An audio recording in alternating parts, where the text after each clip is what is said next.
So the British, in reviewing their travel advisory, one of the locations it put out was Garissa.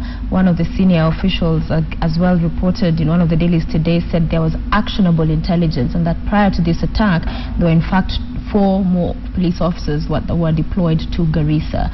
So was the intelligence and the information you had actionable or blanket, as it's referred in security lingo? I think, first of all, Sophia, let me just make a little correction. It's a small detail, but it's an important detail. Yes. That the travel advisory of the British was based from Tiwi to Lamu, very specifically. Indeed, they did indicate a range of other places. You know, it was almost like a footnote in which Garissa was one of those, but it was not the only one, if you had read that advisory closely. And in the engagement with the British on the Friday before this was announced, we deliberately asked whether there had been any threat specifically directed to any British national in the northern part of our coast. And the answer was no. They said it was based on the intensified activity in that part of the country.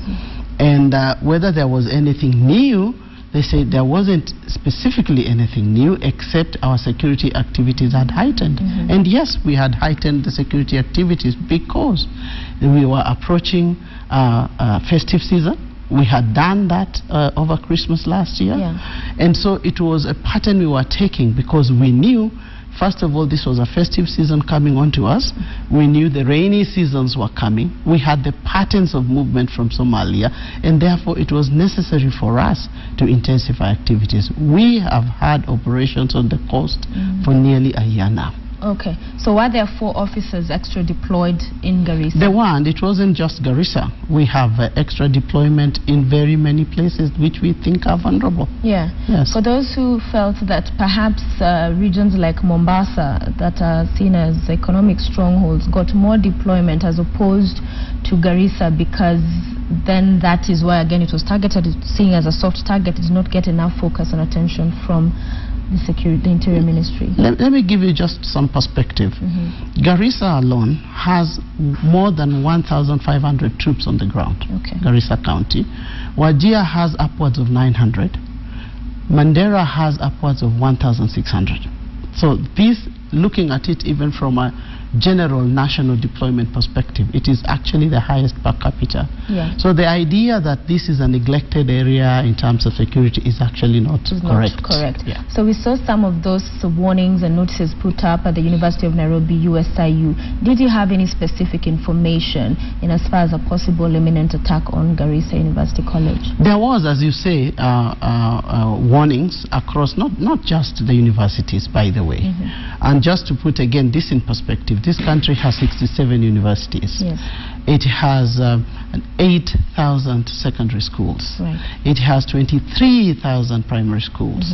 It has 700 tertiary institutions. And that is over and above other strategic installations, whether you're talking about power plants, water plants, you know, name it. So it is not just about schools, it's about the scale that we are talking about here.